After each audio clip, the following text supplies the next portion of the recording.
about 6 months. About 6 months ago, the previous government was replaced by a government of technocrats, led by our Honourable Chief Advisor. And we have started to look at how do we make the investment climate better for all the businesses in Bangladesh.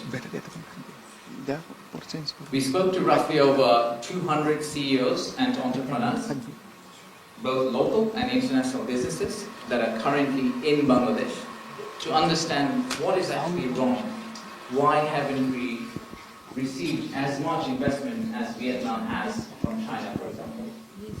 And the 5 key points that came up are these 5 points: the quality of government services, the policy continuity, industry concentration or the lack of it, and eliminating corruption, and finally, access to resources. So we also asked them is to tell us, how do we resolve these issues? What are the key practical challenges that you're facing on a day-to-day basis?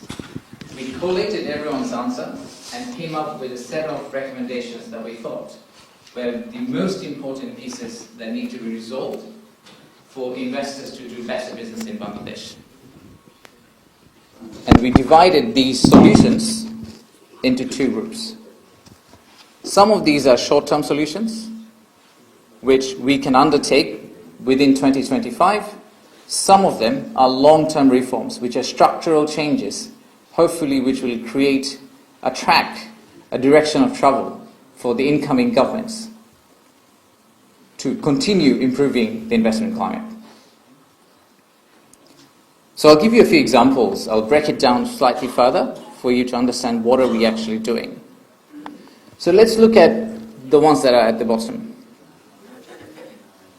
We have plans to now convert our Investment Development Authority in a true one-stop shop. Just like a bank, you will actually have relationship managers sitting within the government who will handhold the incoming investor and walk the investor through the government alleys so that the investor doesn't have to go independently and try to find out what needs to be done. We are co-locating the high-frequency government offices into one building so that, again, the investor can get a one-stop shop feeling when he or she arrives at that office. At the same time, we understand that the trade corridor and supply chain and logistics are probably one of the most important pieces for our trading partners, and therefore we have started digitizing the customs system. We've introduced something called a green channel, which is very common in Western markets. We didn't have it in Bangladesh before, but now you can actually skip practical customs check if you are a company of a high standard. At the same time, the invoicing system in the ports have now been digitized in the last few months. So these are short-term win examples. Let's look at some of the longer-term changes, one of which we call FDI heat map. So for us, we thought it would be important for the government to understand where should we maximize our time to provide policy support to the investors, and also to provide investors a set of potentially suggestive sectors where they can come and do business in Bangladesh. I'm going to expand this table slightly more so that you can understand what we are talking about.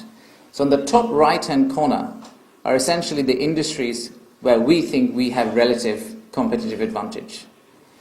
I will name a few of them. Obviously, not surprisingly, the advanced textile and core apparels, but also pharmaceuticals, IT enabling services, renewable energy, light engineering, and leather. So we personally feel the labor intensity of these, the market economics, and the utility factors built in, these are the areas where Bangladesh has to be one of the best destinations to business. Potentially to export out of the country, not only meeting the local demand, but using Bangladesh as a factory to export across the world. The other thing that's probably worth mentioning is what are we doing specially for our Chinese friends. We've very recently made significant progress in building the first special economic zone or industrial park for Chinese investors. It's about 800 acres of land. It's right beside, about 15 minutes away from the biggest port we have, and about 20 minutes away from an airport, an international airport, and potentially about 25 minutes away from the Bay terminal we're about to build in the next 3 to 5 years. So it's located in a very strategic location and offers one of the best connectivities in country. Obviously comes with a set of fiscal and non-fiscal benefits that you would enjoy if you land in Bangladesh within that special economic zone. If you have any further queries, by the way, on this, please reach out to these 4 individuals. So on this side, you have our fantastic colleagues from the Beijing Embassy. They will actually send you this presentation. So if you have shared your card with our embassy, if you have shared your contacts, we will share the presentation to all of you so that you have this as a reference point. But they should be ideally your first point of contact. Any query you have, you'd like to go to Bangladesh for the Investment Summit that's coming up in a few weeks, or at any point in time future, please reach out to them. On the right-hand side, you have the Investment Development Authority team. We're always there for you in Bangladesh. The gentleman below is Head of Business Development. His core job is just to help new inbound investors. And then I'm there to help you with restaurant suggestions. So that's really what I wanted to start with, and I'm very keen, and I'm sure my boss is also very keen to understand what your thoughts, questions, and queries are. But I'd like to summarize what we've just spoken about.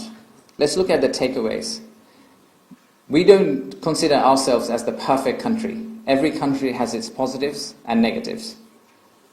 But on the balance, we think we are a great investment destination for a few reasons. Number one, the case for Bangladesh is really strong, and we are making changes to make it even stronger.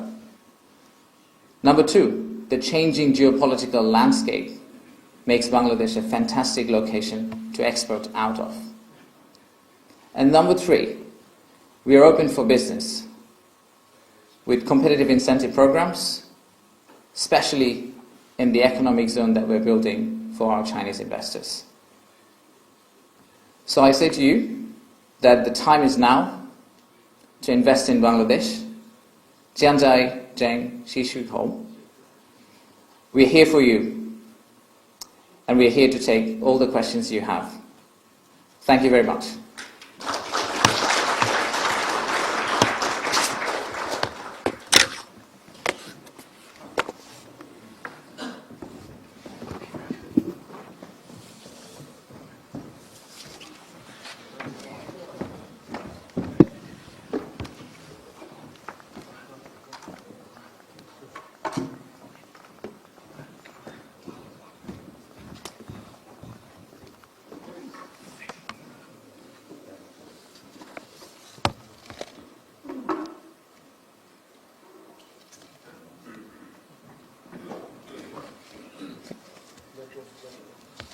I would like to now invite, who I'm lucky to call my boss, His Excellency Professor Momin Yunus, the Honourable Chief Advisor of the People's Republic of Bangladesh. Please join me in welcoming sir.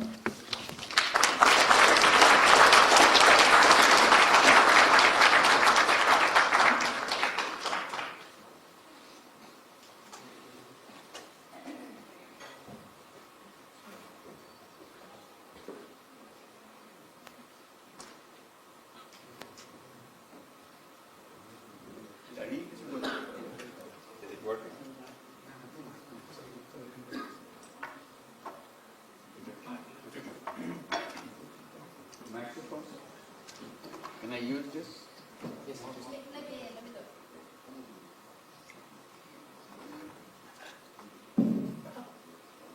Good morning.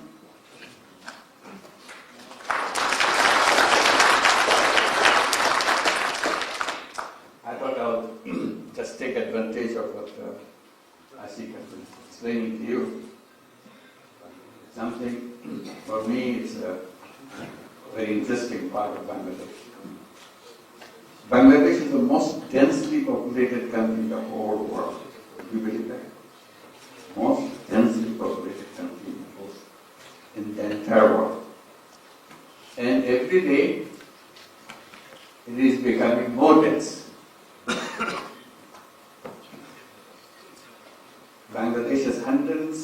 1 million people today. Tomorrow it will be large. Of this 171 million people, half the population is under the age of 27. It's a very young population,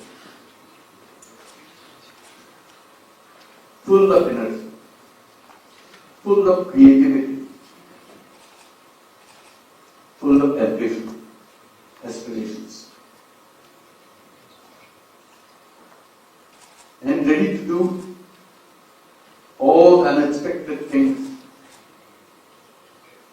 never thought of. So that's the exciting part of Bangladesh.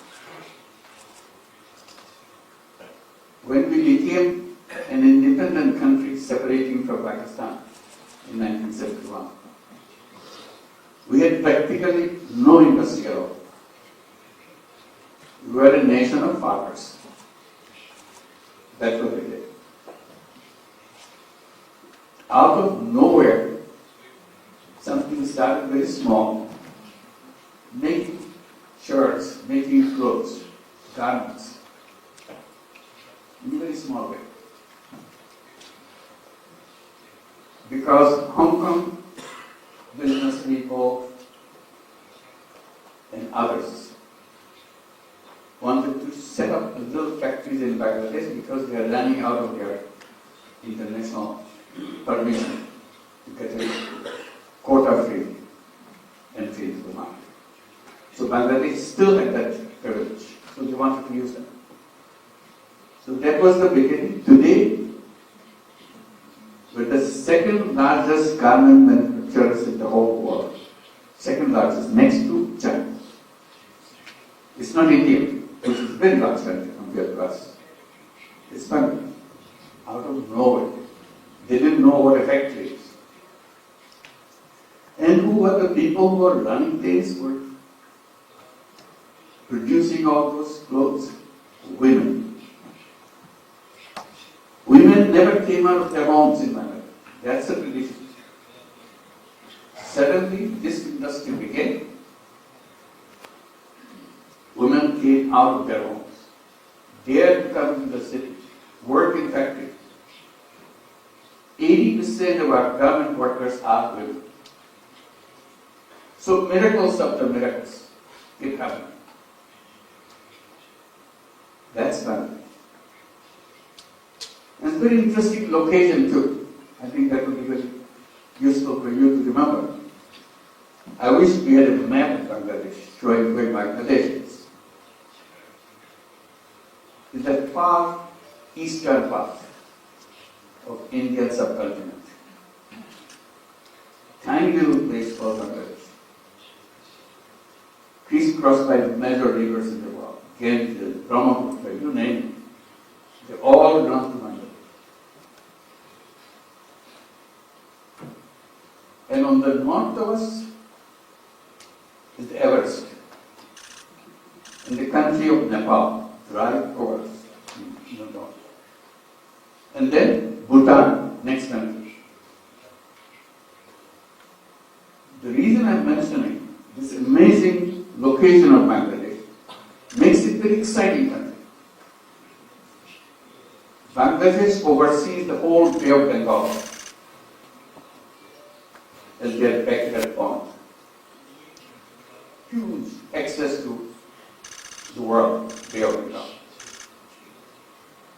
Nepal, Bhutan, landlocked country, they have no access to the sea. So if you are a landlocked country, your fate is sealed. And that's what Nepal, Bhutan suffer from. They are landlocked. If they have to be present in the world market, they have to pass through Bangladesh. They have to bring things, send things through Bangladesh. And suddenly you have a new economic zone. Bangladesh, Nepal, Bhutan. Then you look at India. all the 7 states of India in the east, called 7 sisters, they are landlocked too. So on the north and the east, what we got, landlocked countries, 7 sisters, Nepal, Bhutan. So if you have to do business of the world, you have to go to Bangladesh. So Bangladesh is your path, not only for Bangladesh itself, but the 3 other major regions.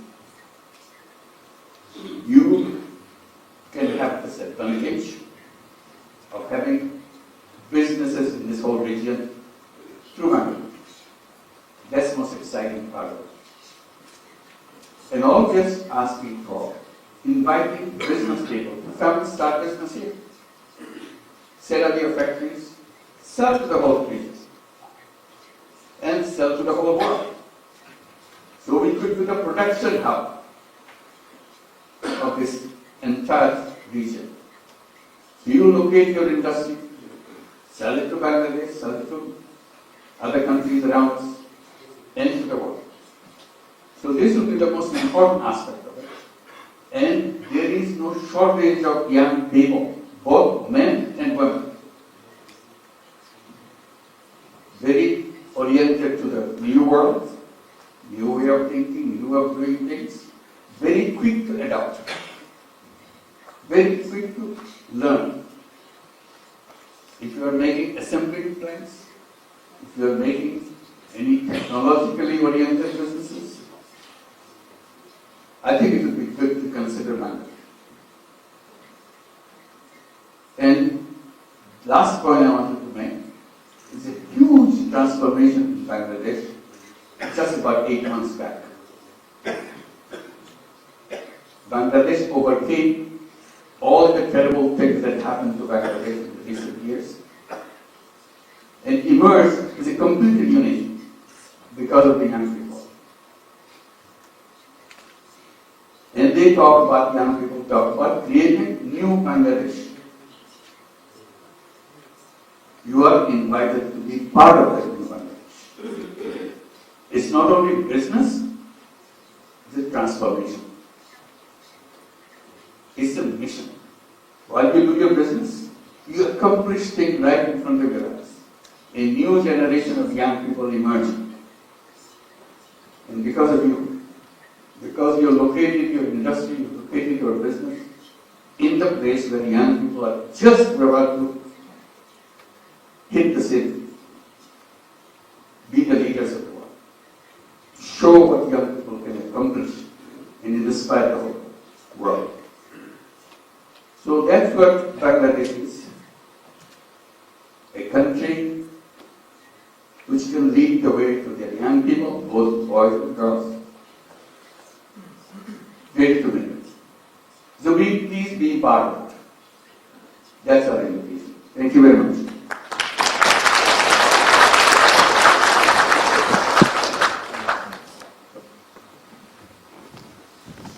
Thank you, sir.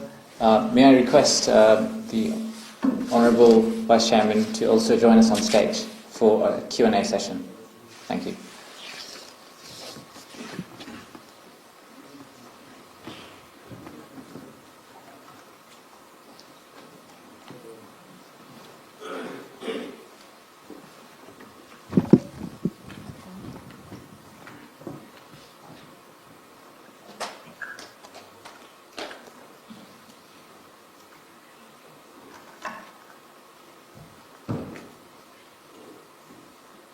So we have about 15 minutes to take some questions and answers.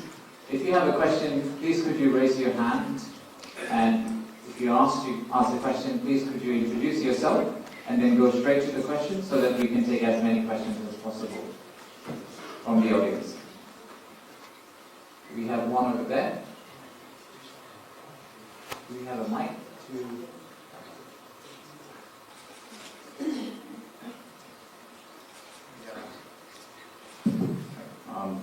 Thank you, everybody. It's an honor to be here, and thanks to Mr. Toddery for his amazing speech, and it's hearing from Professor Yunus, and also from Vice Chairman Chair Lady Ting Chong-Lee. We are, public holding group based in Shanghai, and we've been operating successfully air cargo flying between China and Bangladesh in the past 5 years. We have been facilitating the export of fresh products from Bangladesh to China, and of course the rest of the world. And just as a reference, for the past 5 years, we've actually on average per annum 5,000 pounds of fresh products from Bangladesh to China. And we're looking to pivot more towards the strategic focus in Bangladesh, and we're looking to do more in that. And now we're looking to expand by doing our own incorporation in Bangladesh. Actually, we set up our own operation and everything in our own entity, so that we're able to have more control over the export of the product in there. My question for that is, as we're looking to, obviously we're attracted by the economic fundamentals, and to find how we have a young population, everything is very energetic, right? We're looking to do more than that. My key question is that, is there anything that could be done to facilitate, for example, companies like us that are looking to invest in Bangladesh, but we have to manage the operation remotely. We won't be going there very often, but a lot of the operation is still down domestically here. So what could be done to help the enterprises and the companies that are looking to invest in Bangladesh to control the business remotely? Because as we're running through the incorporation process, I can tell there are a lot of procedures not really clear. We're not getting a lot of guidance from them. So yeah, that's my key question, and basically we're out of time to last on that. Thank you. That challenge to Peter and Ashik, we will solve those problems and to make it very friendly, easy, and online services. You'll be invited you to come and visit. I said we'll go and invite right away to come and visit. You can visit by online, talk to them, meet people, see if it's worth going to Bangladesh, what kind of messages you get. So today, the world is so much simpler, easier. And I mentioned about young people, the people who are coming to, right? Also, the management people. They are very educated young people in the generation of experts. They are young population looking for management jobs. So that's also big supply. It's possible. But you can bring your own people to run the factories, run the companies. It's not for Bangladesh, it's for the world. Produce things from there and see how easy it is to send it out and make a business. And not only the 7 sisters and Bhutan and Nepal that I mentioned, all India is waiting there too. That's a market too. People are not going far away from the region. This is the market. So you become the place where you run the business for the region. So it's a business. It's an exciting challenge that we give to ourselves, the young people give to us, how to transform the society, how to transform the nation. So it's a business with a mission. That this is not only do business, also we change the circumstances in the whole region, that give a new shape to all region. So that's a challenge for us. Thank you. Thank you, sir.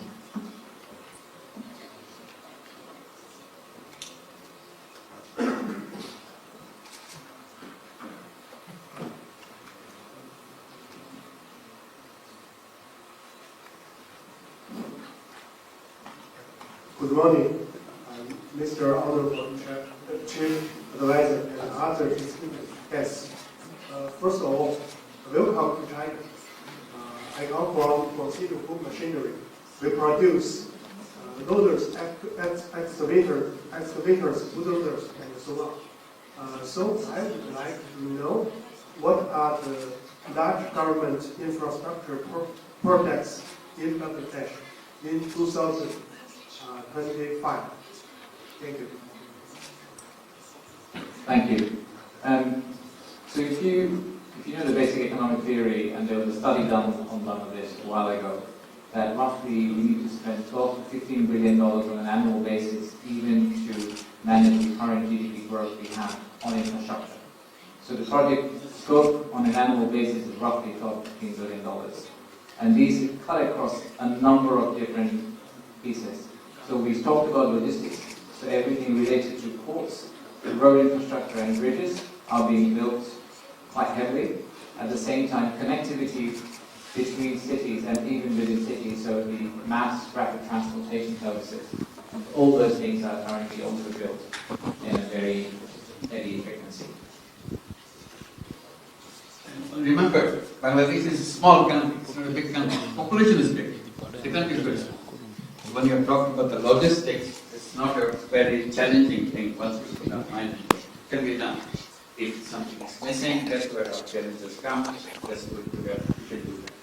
And we have done major road network already, but lots more to be done when we connect connectivity with the region that needs that.